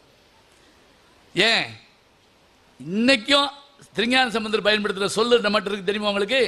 ஒரே ஒரு வார்த்தை. மதுரையில் அவர் தங்கியிருந்த மடத்துக்கு தீ வச்சு விட்டாங்க. அன்னைக்கே மத கலவரம்லாம் இருந்திருக்கு, சமண சைவ மதங்கள். அவர் என்ன பண்ணாரா, அந்த நெருப்பை நீ போய் இந்த பாண்டிய மன்னனை போய் பிடிச்சிக்கோ, அப்போ தான் நான் அவனை சரி பண்ண முடியும். பையவே சென்று பாண்டியர்க்காகவே அப்படின்னாரா. பைய நம்ம ஊரில் உண்டு தெரியுமா? பையன் என்ன அர்த்தம்? ஸ்லோ தமிழில். சரி சரி, ஸ்லோனா தான் புரியுது. ஏதாவது ஹோட்டலில் போய் உட்காந்து சாப்பாடு இருக்கா, ரைஸ் சாப்பிட்றீங்களா, ரைஸ் எது இப்படி சாப்பிடுவோம், ரைஸ்னா அரிசி தானே. சோறு திங்கிறான்னு கேட்டேன், கேட்டால் போகுது வாட்டர் பாக்கெட் அப்படிங்கிறான், தண்ணி சொல்ல மாட்டேங்கிறான். இருக்கட்டும், பைய அப்படிங்கிற சொல்லு மெதுவாக சென்று பாண்டியனை பிடித்துக்கொள். இன்னைக்கு இருக்குதுங்க. நம்ம ஊருக்கு ஆள் ஒருத்தர் மெட்ராஸுக்கு போயிருந்துருக்காரு. பஸ்ஸில் ஏறி டிக்கெட் எடுக்க காசு கொடுத்தாச்சு, 50 ரூபா கொடுத்தாரு. கண்டக்டர் பாக்கி தரல. நம்ம ஊருக்காரர் பாருங்க, கண்டக்டர் சொன்னாரா, பரவாயில்ல கண்டக்டர் பைய கொடுங்க அப்படின்னுக்காரு. கண்டக்டருக்கு உயிரே போயிடுச்சு. என்ன கேட்ட அப்படின்னாரு. அதனால என்ன பைய கொடுங்க ஏடா சொல்ற கண்டக்டர், நான் என்ன தப்பா சொன்னேன், பைய கொடுங்கன்னு தானே கேட்டேன். ஏன்னா நான் உனக்கு தர வேண்டியது 7000 ரூபா தானடா பாக்கி, அதுக்கு 2500 பைய கொடுப்பாங்களா? அப்புறம் நம்ம இன்னொரு ஆள் உட்கார்ந்து சொன்னார், ஐயா அதனால மெதுவாக கொடுங்கன்னு கேட்குறேன், வேற ஒன்றும் இல்லை, பைய எவ்வளவு ஆண்டுக்கு முன்னமோ சொல்கிறோமே தமிழ் மொழி வாழுமானுங்க. எப்போ இந்த நூற்றாண்டு மட்டும் இல்லைங்க, எந்த நூற்றாண்டானாலும் நம் மொழி நம்மகிட்ட அப்படியே நிற்கும். அதுதான் பெரிய சிறப்பு. காலம் எப்படி மாறினாலும் அதுக்கேற்றபடியாக தன்னை மாற்றிக்கொள்ளக்கூடிய தன்மை நம்ம மொழிக்கு உண்டு. ஒவ்வொரு மொழிக்கும் காலம் சொல்லுவோம். ஷேக்ஸ்பியர் எழுதின ஆங்கிலம் இப்போ இல்லை, ஆனால் தொல்காப்பியர் எழுதின வார்த்தை இன்னைக்கு நம்ம பயன்படுத்துகிறோம். விருந்து என்பது புதுமை அப்படிங்கிற சொல்ல அவர் பயன்படுத்துகிறார் 3000 வருஷத்துக்கு முதல்ல. இன்னைக்கு நம்ம அதை அப்படியே பயன்படுத்துகிறோம். நான் அமெரிக்காவுக்கெல்லாம் போனால், வெளிநாட்டுக்கெல்லாம் போனால் இந்த பட்டிமன்றம் பேசுகிறேன், தனிப்பேச்செல்லாம் பேசுகிறேன், அதெல்லாம் இருக்கட்டும். இரவு ஒரு உணவு கலந்துரையாடல் நடக்குங்க. நீங்கள் தாய்மார்கள் ஒரு விஷயம் தெரிஞ்சுக்குங்க. அங்கெல்லாம் எப்படி விருந்து வைப்பாங்க தெரியுங்களா? இப்போ ஒருத்தர் வீட்டை, பெரிய வீட்டை தயார் பண்ணி ஒரு 100லேருந்து 50 பேர் 200 பேர் உட்காந்து சாப்பிட்ற மாதிரி ஒரு ஐடியா பண்ணிக்கிடுவாங்க. இப்போ 200 பேர் சாப்பிட்றதுக்கு ஏற்பாடு எப்படி? இப்போ நம்ம ஊரில் டக்குன்னு ஒரு ஃபோன் பண்ணால் சாப்பாடு வந்துடும். இன்னும் இப்போ ரொம்ப ரீசெண்டாக என்னன்னு கேட்டிங்கன்னா, இந்த ட்ரோன்னு ஒன்று ஹெலிகாப்டரே கொண்டு வந்துட்டு இப்போ சப்பாத்திலாம் கொடுத்துட்டு போயிடுது. அது வாட்டுக்க பீஸாலாம் கொடுக்குது. அவங்க என்ன பண்ணுவாங்கன்னா, ஒரு 50 வீட்டு பெண்கள், 200 பேர் சாப்பாட்டுக்கு 50 வீட்டு பெண்கள் ஒவ்வொருத்தருக்கு ஒருத்தர் ஃபோன் பண்ணி யார் யார் என்னென்ன பண்ணுறதுன்னு தயார் பண்ணுவாங்க. ஒரு வீட்டில் வத்த குழம்பு, ஒரு வீட்டில் சாம்பார், ஒரு வீட்டில் ரசம், ஒரு வீட்டில் மட்டன் குழம்பு, ஒரு வீட்டில் கருவாட்டு குழம்பு. சரி, கல்யாணம் ஆகாத பேச்சுலர் அவங்க என்னென்னா, பையங்க ஆப்பிள் வாங்கிட்டு வருவாங்க, ஐஸ்கிரீம் எல்லாம் வாங்கிட்டு வந்து பஃபே எல்லாத்தையும் வச்சு அவ்வளோ பேரும் ஒன்றா உட்காந்து பேசி முடிச்சுட்டு சாப்பிடுவோம். சாப்பிட்ட பிறகு நல்லா கவனிங்க, சாப்பிட்ட பிறகு இப்போ நீங்கள் 200 பேருக்கு ஒரு ஆள் சமைக்க வேண்டியதில்லை. நீங்கள் வச்சது 200 பேர்னா அவங்களுக்கு வத்த குழம்பு மாத்திரம் வச்சிங்க. இன்னொருத்தர் இட்லி வச்சுட்டாரு, இன்னொருத்தர் புரோட்டா, எல்லாம் தெரியாது. முடித்த பிறகு அந்த இடத்த சுத்தம் பண்ணி கொடுக்கணும். அது முக்கியமான ஒன்று. அத்தனை பேரும் சேர்ந்து, விருந்தினர் உள்பட அத்தனை பேரும் சேர்ந்து அதை சுத்தம் பண்ணிவிட்டு யார் யாருக்கு எது வேணுமோ அவங்க வீட்டுக்கு கொண்டு போவாங்க. நான் வத்த குழம்பு எடுத்துக்கிறேன், நான் இது மீன் குழம்பு எடுத்துக்கிறேன், அப்படி எடுத்துகிட்டு போவாங்க. இன்னும் கூட சொல்கிறேனே, நான் முதல்ல அமெரிக்காவுக்கு போயிருந்தப்ப ஒரு வீட்டில் தங்கியிருந்தேன். சாப்பிட்டுட்டு நான் பாட்டுக்கு தட்டெடுக்காமல் போயிட்டே இருந்திருக்கேன். அங்கே ஜனாதிபதியாக இருந்தாலும் அவர் சாப்பிட்ட தட்டை அவர் தான் எடுக்கணும், ஞாபகம் வச்சுக்கங்க. ஜனாதிபதியாக இருந்தாலும். அப்புறம் நான் 3ஆம் நாள் கண்டுபிடிச்சிட்டேன், ஐயோ அது நம்ம தட்டை அந்த வீட்டில் இருக்கக்கூடியவங்கள கழுவுறாங்க அப்படின்ட்டு சடார்னு தெரிஞ்சுக்கிட்டு 3ஆம் நாள் படார் நான் கையில் எடுத்துட்டேன். அவங்க கூட சிரிச்சுக்கிட்டே சொன்னாங்க, பரவாயில்லைங்க, நீங்கள் எங்களுடைய கெஸ்ட்டு தான், நீங்கள் எடுக்க வேண்டாம்னாங்க. இல்லைம்மா தப்பு அப்படின்ட்டு நான் கழுவிட்டேன். இதை நம்ம வீட்டில் செய்யணும்னு சொல்லிட்டு இங்கே வந்த உடனே சாப்பிட்டு முடிச்சு தட்டை கையில் எடுத்தனா இல்லையா, என் குடும்பமே என் காலில் விழுகிறாங்க. என்ன கோபமாக இருந்தாலும் நீங்கள் மனசில் வச்சுக்கிற கூடாது. அதாவது நான் கோபத்தில் தட்டை தூக்கி எரிய போகிறான். அப்படியே நான் சொன்னேன், இதில் இனிமேல் என் தட்டை நான் தான் கழுவேன். எங்கள் மனைவி கவலையோடு கேட்டாங்க, அப்படி என்ன நான் குறை வச்சுட்டேன் உங்களுக்கு? நான் என்ன குறை வச்சுட்டேன்? உங்கள் தட்டை உங்கள் கழுவு, நீங்கள் கழு, நான் தட்டை ஏன் தட்டை நான் கழுவுறேன், நான் என்ன ஊர் தட்டையாக போய் கழுவுறேன்? 15 வருஷமா இன்றைக்கும் நான் அதை செய்து கொண்டிருக்கிறேன். எங்கள் வீட்டுக்கு வர்ற பிள்ளைகள் அத்தனை பேரும் செய்கிறாங்க. அத்தனை பேரும் சாப்பிட்டு ஒன்றும் தப்பே கிடையாதுங்க. நம்ம சாப்பிட்ட இலையை நம்ம எடுக்கிறோம் இல்லையா, அது சில வீடுகளில் விருந்தாளி இலையை எடுக்கக்கூடாதும்பாங்க.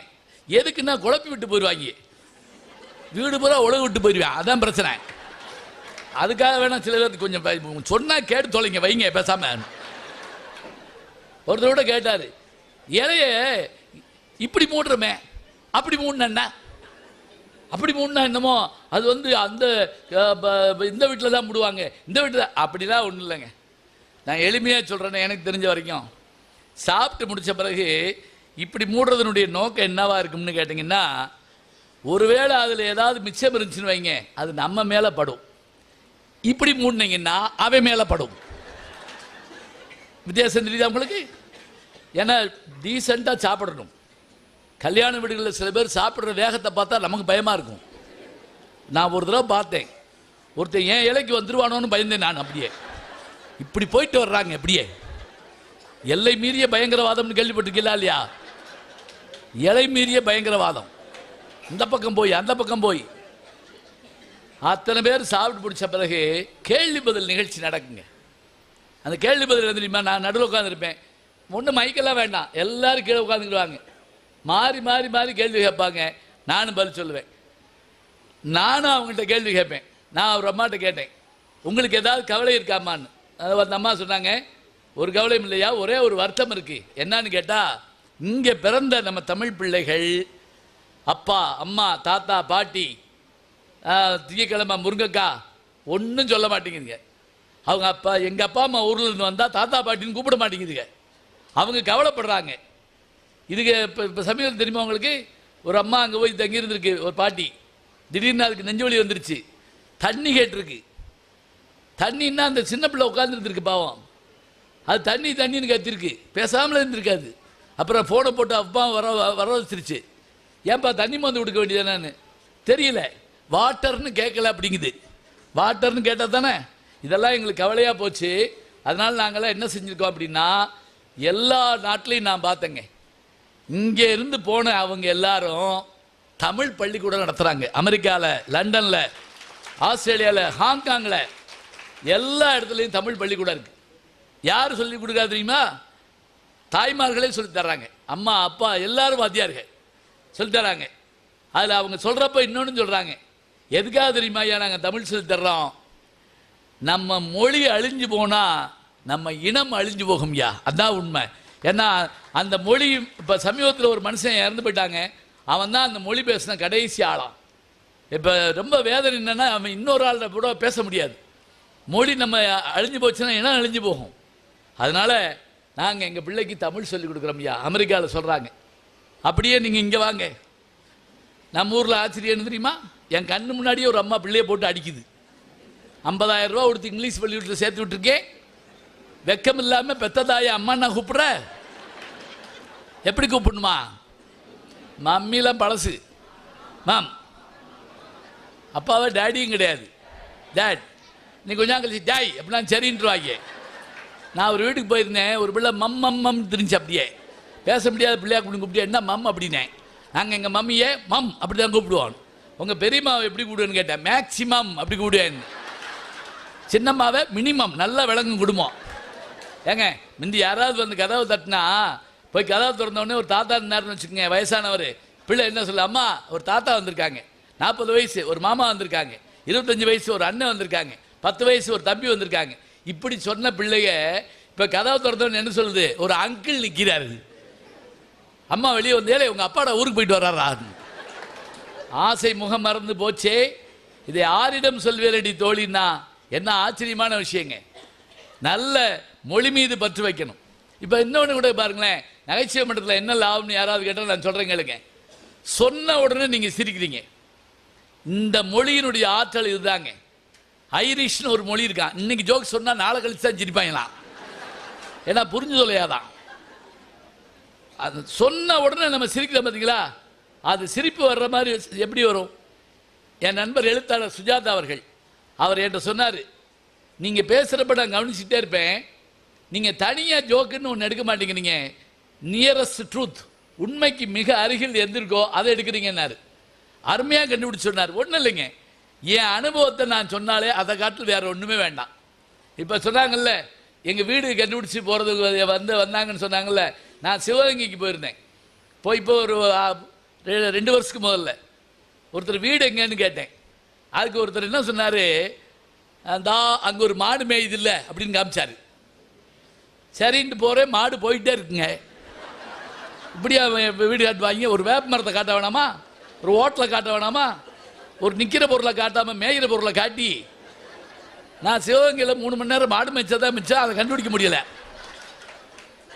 என்ன செய்யறது? இது எனக்கு அனுபவம். இதை காட்டில் என்ன அனுபவம் தெரியுமா? உத்தமாலயத்தில் போய் நிற்கிறேன். ஒரு 20 வருஷத்துக்கு முதல்ல கல்லூரியில் பேசுறதுக்கு ஃபோன்லாம் கிடையாது, செல்ஃபோன்லாம் கிடையாது. 6:30 மணிக்கு போயிட்டேன். என்னை கூப்பிட்றதுக்கு வண்டியும் காணும் ஒன்றையும் காணும். நான் ஒரு ஆளாக நின்றுக்கிட்டு இருக்கேன் உத்தமாலயத்தில். அப்போ ஒருத்தர் சைக்கிள் எடுத்து வேகமாக வந்து என்கிட்ட ஸ்டாண்டு போட்டு, இந்த கடை ஏன் போட்டுருக்குன்னு என்கிட்ட கேட்டான். தெரியல அப்படின்னேன். நான் வந்தேன்னு சொல்லுங்க அப்படின்னு போயிட்டான். இப்போ பாருங்க, 20 வருஷமா நான் இவன் யாரு, ஏன்ட்ட ஏன் சொன்னான், அந்த கடையேன் பூட்டிருக்கு. மர்ம மனிதர்களை அலைவாங்களா? நான் முதல்ல உள்ளூர்காரனா வெளியூர்காரனான்னு கேட்க வேணாமா? சரி, அந்த கடை போட்டுருக்குன்னு எனக்கு எப்படி தெரியும்? சரி கேட்டான்ல, கேட்டு நான் வந்தேன்னு சொல்லுங்கன்னு போயிட்டான். இவன் யார், நான் இப்படி சொல்லுவேன்? இதெல்லாம் நீங்கள் பஸ்ஸில் தான் பார்க்கலாம். வினோதமாக பேசிக்கிட்டே வருவாங்க. செல்லமாக சில பேர் தோளில் படுத்து தூங்குவாங்க, பார்த்துருக்கீங்களா? ஏறின உடனே படுத்துருவேன். அசஞ்சம்னா கூட வைவாங்க, ஒரு இடத்துல உட்காருறியா நீயே அப்படிமா. ஒரு நாள் கோயம்புத்தூர் போகிறதுக்கு ஆரப்பாளையம் பஸ் ஸ்டாண்டில் ஏறி உட்காந்துருந்தாங்க பஸ்ஸில். என் கூட ஏறின ஒருத்தன் கேட்குறேன், நீங்கள் கோயம்புத்தூரான்னு. ஆமாம். பழனி வந்தால் எழுப்பி விடுங்கன்னு என் தோளில் படுத்துட்டான். நான் 3.5 மணி நேரம் முழிச்சிருந்து பழனி வரவன் அவனை எழுப்பி ஐயா பழனி ஐயா பழனி நான் கத்தி வந்துருச்சான்னு எந்திரிச்சு சாமியை கும்பிட்டு படுத்துக்கிட்டான். அவன் சாமி போடுறதுக்கு என்ன நேர்ந்து விட்டு இருந்திருக்கான். இப்போ நீங்கள் கேட்பீங்க, அப்படி நீங்கள் முழிச்சிருந்து எழுப்பிவிடாட்டி என்ன தெரியுமா? அதுக்கு ஒரு கதை சொல்கிறேன். மதுரையில் ஒருத்தர் ரயிலில் ஏறினான், பாண்டியன் எக்ஸ்பிரஸில். உட்காந்துருந்த ஒருத்தரை பார்த்து கும்பிட்டான். ஐயா எனக்கு 38 வயசு. அவர் கேட்டார், அதுக்கு என்ன அப்படின்னாரு. இல்லை சொல்கிறேன் 38 வயசுன்னு. என்னையே ஏன் தெரிஞ்சு சொல்கிறேன் 38 வயசுன்னு? இப்போ டிடிஆர் சொல்லு. நல்லா கவனிச்சுக்கு 38 வயசு. கடைசி இன்டர்வியூக்கு போகிறேன். இன்னைக்கு தான் கடைசி இன்டர்வியூ. 38 வயசு. இப்போ என்ன வேணும் உனக்கு சொல்லு. நான் விழுப்புரத்தில் இறங்கணும். சென்னைக்கு போகுது ரயில். தூங்கினாலும் தூங்கிடுவேன். 38 ஏதே சொல்கிறா 38 ஓடி கொண்டு கொள்ளாத. என்ன செய்யணும்? நீங்கள் மெட்ராஸ் போகிறதா பார்த்தேன், வெளியிலேயே பார்த்துட்டேன். உங்கள் பேர் கேட்டாப்புல பார்த்தேன், உங்கள்கிட்ட கேட்டுக்கிட்டேன். என்னையே நீங்கள் எழுப்பி விட்டுறணும். மறந்துட்டீங்கன்னு வைங்க, 38 எப்பா நீ போய் படுப்பா. ஐயா திருப்பி சொல்கிறேன், என்னைய மறந்தாமல் எழுப்பி விடுங்க. படுத்துட்டான். படுத்து தூங்கிட்டான். வண்டி போகுது. எந்திரிச்சு பார்க்குறான், மெட்ராஸ்ன்னு போட்டிருக்கு. அலறிட்டான். அந்த ஆள் உட்காந்து பெட்டியை தூக்கிட்டு இருக்காரு. ஓடிட்டான். ஓடி பிடிச்சி சட்டையாக பிடிச்சிட்டான். பாவி, 38 வயசுன்னு 38 தடவை சொன்னடா. வஞ்சியே கேட்டியா? விழுப்புரத்தில் இறக்கி விட்டியா? அதில் வேற அவன் சொல்லியிருக்கான், நான் ஒரு வேளை இறங்கலேன்னு வச்சுக்க, என்னை விட்டுறக்கூடாது. சட்டையை பிடிச்சி இழுத்து வெளியே தள்ளி பெட்டியை தூக்கி எரிஞ்சிருக்கேன் இருக்கான். இப்போ அவர் என்ன பண்ணாரு, இவன் கத்துறான். கத்த பேசாமல் இருக்காரு. ஏன் இப்படி கத்துறேன்னு உனக்கு காது கேட்காதான்னு. காதெல்லாம் கேட்கும். இறக்கி விடலைங்கிறதுக்கு இந்த வயிறு இல்லை. நீ நினச்சி ஒருத்தனை இறக்கி விட்டேன். அவன் இறங்க மாட்டேன்னா சட்டையை பிடிச்சி இழுத்து நாய் ஒடியாந்து ஏற பார்த்தான். மூஞ்சியில் மிதிச்சு. அவனுக்கு என்ன தெரியுமா, நம்மளை எதுக்கு இறக்கி விடுறாங்க? அவன் மெட்ராஸ் போகிறவன் பாவம். அவனுக்கு ஒரு காரணமும் தெரியலை. அதுவும் குடிச்சிட்டு பஸ் ஏறுறவனோட நீங்கள் பார்த்தீங்கன்னா அந்த அனுபவம்லாம் எனக்கு உண்டு. ஒரு 30-40 வருஷத்துக்கு முதல்ல நல்லா இருந்துச்சுங்க தமிழ்நாடு. இப்போல்லாம் அதெல்லாம் சொல்ல முடியல. சேலத்தில் டிசம்பர் 31 ஜனவரி 1 இந்த யார் இதை புது வருஷத்தை மது வருஷம்னு மாற்றினாங்கன்னு தெரியல. அத்தனை பேரும் குடிக்கணுங்கிறாங்க. அன்றைக்கி என்ன குடிச்சிட்டா கொண்டாடுவாங்க. பஸ் ஏறுறோம், எங்கள் பின்னாடியே ஒரு தனி வண்டி ஏறிட்டான். கண்டக்டர் கேட்குறாரு, எங்கே போகணுங்கிறாரு. சிரிக்கிறேன். அப்படி விழுந்து கெக்கன்னு எங்கே கண்டுபிடி வாப்போ நான் எங்கே வரேன்னு. அவர் பார்த்தார், நீ டிக்கெட்டே எடுக்க வேணாம், அவனை கொண்டு என் பக்கத்தில் நிப்பாட்டி உட்காரு அவர் பக்கத்தில். அவன் கம்பியை பிடிச்சிக்கிட்டு என்னே இப்படி ஒத்து பார்த்தான். நீங்கள் ட்வின்ஸா அப்படின்னு கேட்டான். நான் ஒரு ஆள் தான் உட்காந்துருக்கேன். அவனுக்கு என்னை பார்த்தா மாற்றான் மாதிரி தெரியுது, 2 மண்டையா. இந்த கேமராவில் வியூ ஃபைண்டரில் எப்படின்னு பார்ப்பாங்கல்ல, கண்ணு ஒன்றும் சேர மாட்டேங்குது. பேசாமல் உட்கார் அப்படின்னு. உட்கார்ந்தவன் என்னை படுத்தின பாடுறதுக்கு பாருங்க. வாந்தி எடுக்கிற மாதிரி வருவான், பேசாமல் இருந்துருவான். ஓ பேசாமல் இருந்துருவான். நான் எவ்வளோ நல்லா குடை பிடிச்சா உட்கார முடியும் அவனுக்காக. அப்புறம் நான் அவனை கெஞ்சி கேட்டேன், நீ சும்மா வாந்தி எடுத்துரு, நீ எப்போ எடுக்க போகிற பயத்தில் உன் வாயை பார்த்துக்கிட்டே உட்காந்துருக்கேன். வாழ்க்கையில் ஒரு எதிர்பார்ப்பு தேவைதான். இதெல்லாமே எதிர்பார்த்து வாழ்வாங்க. அப்புறம் என்ன பண்ண தெரியுமா, இல்லை அப்படி கப்பல் வாயை பொத்திக்கிட்டு மெதுவாக என் காதுகிட்ட வந்து கேட்குறான், காந்தியை சுட்டுட்டாங்களாமே அப்படின்னு கேட்டான். நான் என்னத்த சொல்கிறது? ஆமானுங்க தேம்பி அழுகிறாங்க. பெரிய தேசபக்தம் போல் இருக்கு, இப்போ தான் தெரியும் போல. அப்புறம் அவன் கேள்வி கேட்டான், நான் பதில் சொன்னேன். நான் கேள்வி கேட்டேன், அவன் பதில் சொன்னேன். 2 பேரும் பேசிக்கிட்டு இருந்தோம்னு வைங்களேன். பஸ்ஸுக்குள்ளேருந்து ஒரு அம்மா சொல்லுது, 2 பேரும் தண்ணியை போட்டு சலம்பராஜி வர என்னையும் சேர்த்து. இதுக்கு தான் வாயை திறக்கப்படாது. இப்போ ரயிலே ஆரம்பிச்சிருச்சு தெரியுமா. டாட்டா காட்டணுன்னு குவார்டர் ஊற்றிடுறான். அன்றைக்கி ஒருத்தர் பாண்டியன் எக்ஸ்பிரஸில் நல்லா குடிச்சிட்டு போய் பாத்ரூம் கதவை திறந்துருக்கான், கண்ணாடி இருந்திருக்கு. ஐ எம் சாரி அப்படின்ட்டு வந்துட்டான். என்ன பண்பாடு பாருங்க, உள்ள ஆள் இருக்காங்களாம். திருப்பி போனேன், திருப்பி கண்ணாடி. இப்படியே போயிட்டு வந்தவன் டிடிஆரை கூப்பிட்டு வந்துட்டான். இங்கே இருங்க, உள்ள இருந்து ஒருத்தர் வரமாட்டேங்கிறா. அவர் போய் கதவை திறந்து பார்த்துட்டு அதே வேகமாக அவர் ஓடியாந்துருக்காரு. சாரி, எங்கள் டிபார்ட்மெண்ட் ஆள் இருக்காங்க. அவரு இவன் ஆஃப்னா அவர் ஃபுல்லு. இதை நீங்கள் எங்கே போய் பார்க்கலாம்? இதில் நீங்கள் கேட்பீங்க, குடிகாரர்கள் நிதானம்லாம் தவறவே மாட்டாங்க. என்னைக்காச்சும் சப் இன்ஸ்பெக்டர் போய் அடிச்சிருக்கானா சொல்லுங்க பார்ப்போம். அவரை பார்த்த உடனே ஐஸ் விற்கிறாரு தான் சரி, குட் மார்னிங் சார் அப்படிமா பட்டாக்குன்னு அந்த அப்படிலாம் நல்ல நினைவு இருக்குல்ல. அப்போ அதனால தான் திருவள்ளுவர் சொல்லுவார், குடிச்சிட்டு இருக்கவனுக்கு நீ ஏதாவது புத்தி சொன்னேன்னு வச்சுக்கோ, நேரம் கழிக்க உனக்கு நீ குடிக்காரன்னா அவன் குடிக்காரன்னு தெரியாமல் போயிருப்பார். அந்த கழித்தானை காரணம் காட்டுதல் அப்படிம்பார். தண்ணிக்குள்ளே முங்கிக்கிட்டே தீவெட்டியை வச்சுக்கிட்டு தேட முடியுமா? தேட முடியாது, அமர்ந்து போகும். அது மாதிரி என்ன செய்யணும், நல்லவர்களுக்கு தான் நல்ல விஷயங்களை நம்ம தேடி தேடி தேடி தேடி சொல்லணுங்கிறதுக்காக. எனக்கு தெரிஞ்சு அனுபவத்தில் கிடைக்கக்கூடிய நகைச்சுவை மாதிரி வேறு ஒன்றுமே இல்லைங்க. பெரிய விஷயம் ஒன்றும் வேண்டாம். இப்போ கல்யாண வீடுகளுக்கு போனால் நாம் அனுபவிக்கக்கூடிய சந்தோஷங்களையும் சிரமங்களையும் ஒரு பட்டியல் போட்டுக்கிட்டே வாங்களேன். முதல்ல இப்போ நான் வந்தோடனே இங்கே ஒன்று பார்த்தேன். என்ன தெரியுங்களா, செருப்பு உள்ள ஓட்டு வந்துட்டீங்க, பிரச்சனையே இல்லை.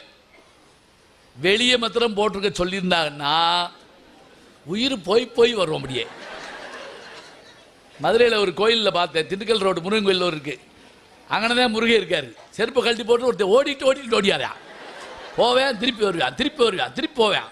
கடைசியில் என்ன செஞ்சான் தெரியுமா, முருகன்ட்டு நின்று செருப்பை கும்பிட்டுக்கிட்டு இருக்கேன். அப்படியே அதுக்கு இவன் செருப்புக்கிட்ட இருந்து முருகனை கும்பிட்டுக்கலாம்.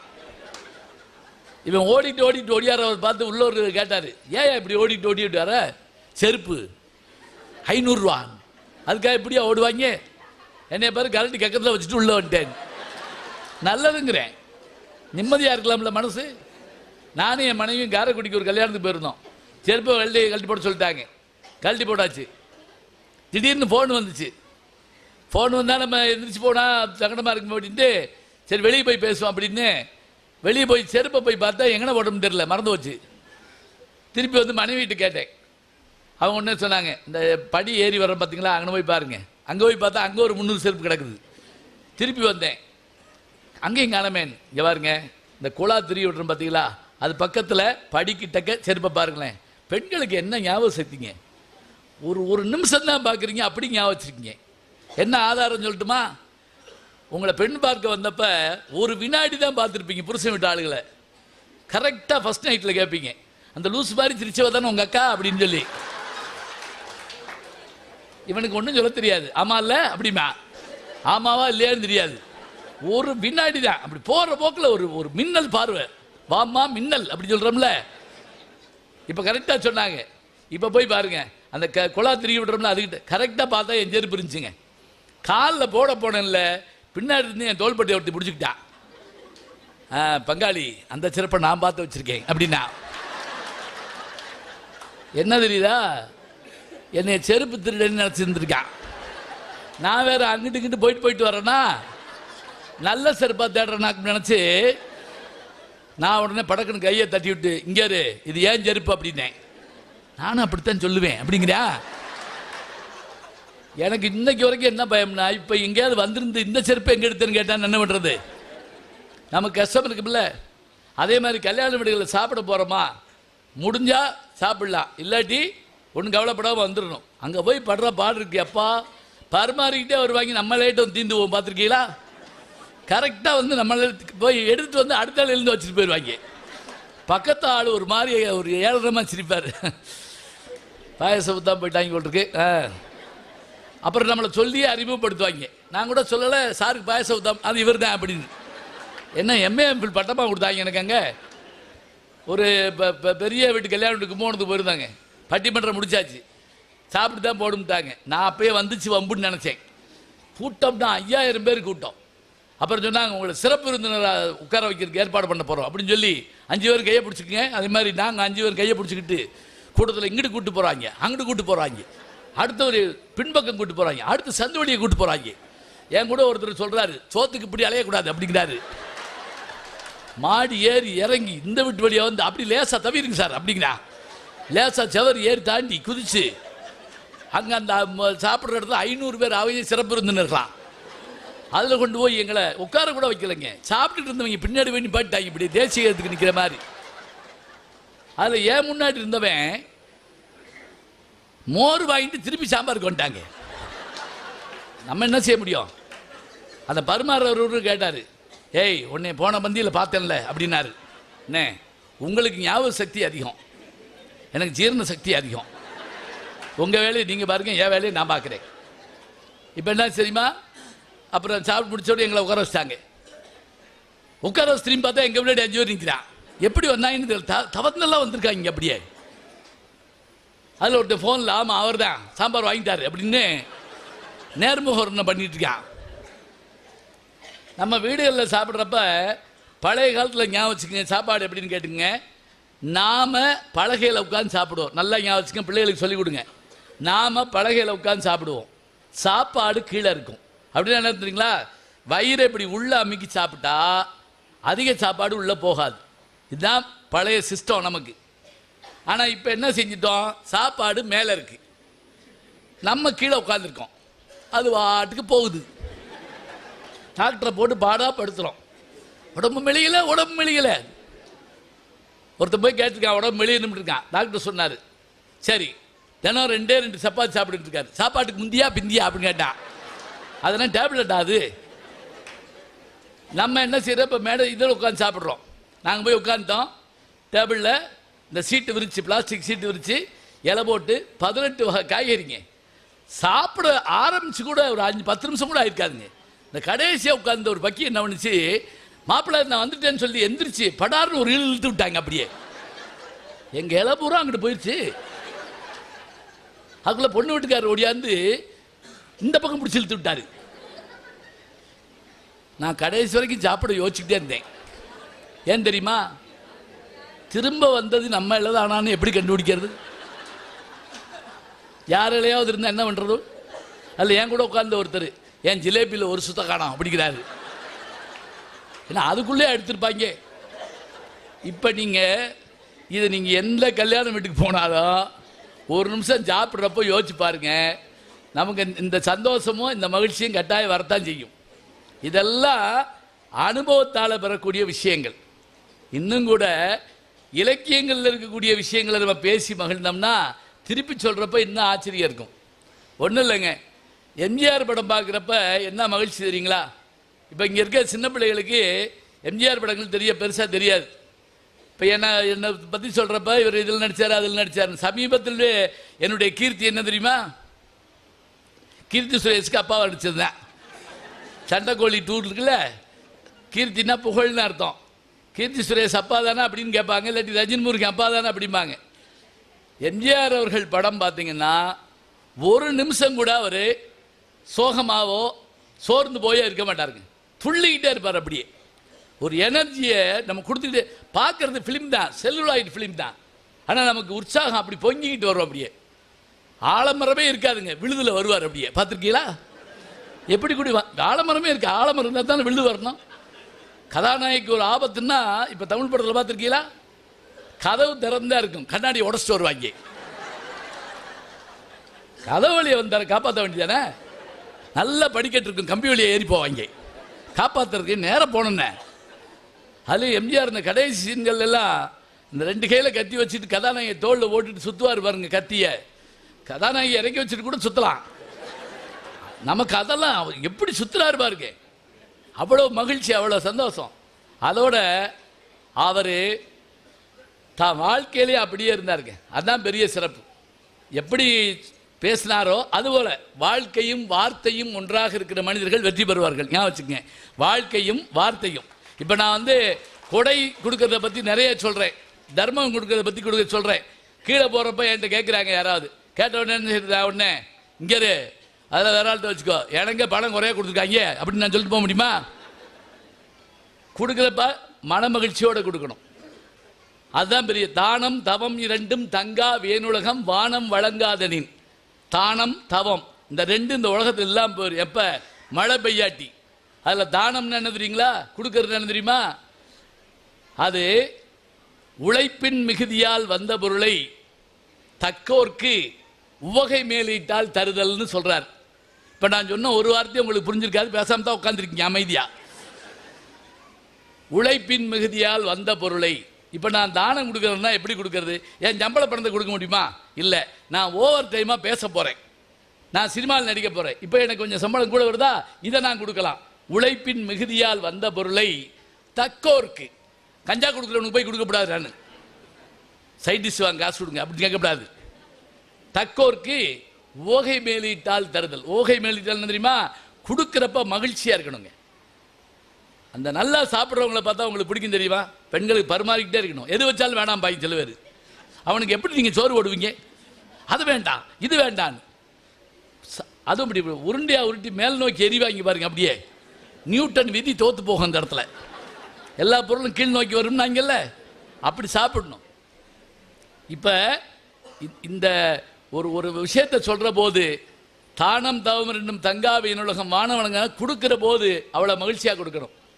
எம்ஜிஆர் அவர்கள் கொடுக்கறதோடு மட்டும் இல்லைங்க, வாழ்க்கையிலே அதை செஞ்சு காட்டாருங்க. ஒரே ஒரு சின்ன உதாரணம் சொல்லி முடிச்சிடுறேன். எப்படின்னா,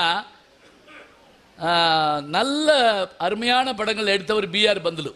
கப்பலோட்டிய தமிழன் அவர் எடுத்த படம் தான், கர்ணன் அவர் எடுத்த படம் தான், எல்லாம் சிவாஜி வச்சு அடித்தார். என்ன ஆச்சரியம் தெரியுங்களா? அந்த படமெல்லாம் அப்போ ஓடவே இல்லைங்க, நல்ல படமெல்லாம் ஓடலை. ஆனால் அதே கர்ணனை திரும்பி இந்த டிஜிட்டல் இதில் மாற்றி காமிச்சாங்க, 10 கோடி ரூபா வசூல் பண்ணி கொடுத்து அந்த படம். உள்ளத்தில் நல்ல உள்ளம் உறங்காது என்பது வல்லவன் வகுத்ததடா கர்ணா, வருவதை எதிர்கொள்ளடா. என்டி ராமராவ் பார்த்தா அப்படி காலில் விழுந்து முள்ளாம் போல இருக்கும், கிருஷ்ண பரமாத்மா மாதிரியே இருப்பார். அவர் என்ன பண்ணார், பிஆர் பந்துலு அவர்கள் எம்ஜிஆர் அவர்களை வச்சு ஒரு படம் பண்ணணும்னு நினச்சாருங்க. அதுக்கு அவர்கிட்ட அனுமதியும் கேட்டார். கதை வசனம் யாருன்னு கேட்டால் ஆர்கே சண்முகம்னு ஒருத்தர். அந்த ஆர்கே சண்முகத்தை கூட்டிகிட்டு கதை சொல்ல போகிறார் எம்ஜிஆர்கிட்ட. எம்ஜிஆர் எப்பவும் கதை கேட்காம நடிக்க மாட்டார். 1 மணி நேரம் கதை சொன்னாருங்க அந்த கதாசிரியர். சொல்லி முடித்தோடனே, இந்த கதைக்கு என்ன பேர் வைக்கலாம்னு நினைக்கிறீங்க, இந்த சினிமாவுக்கு என்ன பேர் வைக்கலாம் எம்ஜிஆர் கேட்குறார். அந்த கதாசிரியர் சொன்ன வார்த்தை தெரியுமா? 1000ல் ஒருவன் அப்படின்னு வைக்கலாம் அப்படின்னாரு. எம்ஜிஆருக்கு சந்தோஷம் தாங்க முடியலைங்க. அவர் அப்படியே கட்டி பிடிச்சிக்கிட்டார். படார்னு பைக்குள்ளே கையை விட்டு ஜிப்பா பையில் 1001 ரூபாய் எடுத்து கொடுத்தாருங்க. இந்த படம் 65ல் வந்த படம். 1001 ரூபாய் எடுத்து கொடுத்தாரு. வாங்கின அந்த எழுத்தாளர் இருக்காருல்ல, தேம்பி தேம்பி அழுதுருக்காரு. யார்? ஆர்கே சண்முகம். எம்ஜிஆர் என்னையான் இருக்காரு. சொன்னதுதான் சொன்னேன்,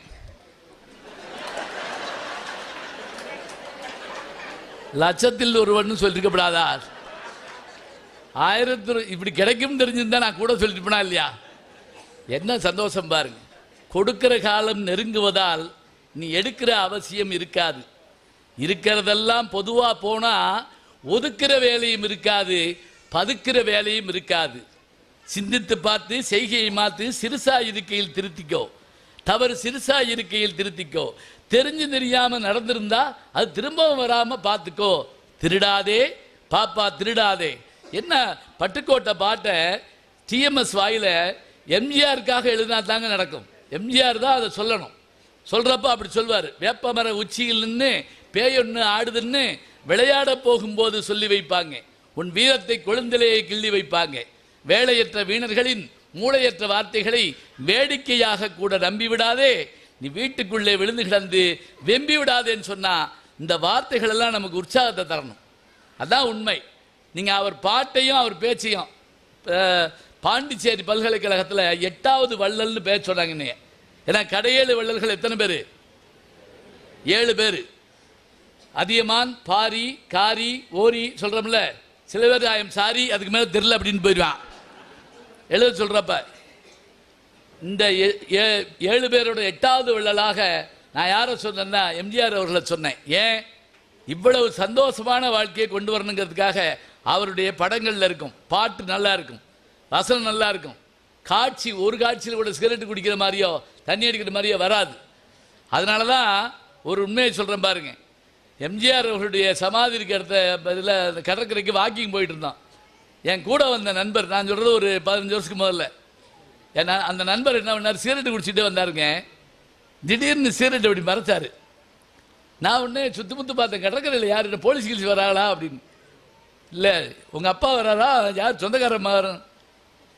எம்ஜிஆர் சமாதி இருக்கு அப்படின்னாரு. எம்ஜிஆர் சமாதி இருக்காங்க, எம்ஜிஆர் சமாதிட்ட கூட சிகரெட்டை கொண்டு போய் கொடுக்கக்கூடாதுன்னு ஒரு மனுஷன் நினைக்கிற அளவுக்கு அவனை அவர் உருவாக்கி இருக்கிறார் என்றால் அவர் பல்கலைக்கழகமா, அவர் பேராசிரியரா? இல்லைங்க, அவர் தொழில் அவர் தான் செஞ்சாருங்க. ஆனால் பிறரை ஈர்க்கின்ற நல்ல தொழில் செய்ய வேண்டும். 1000 தொழில் இந்த உலகத்தில் உண்டு.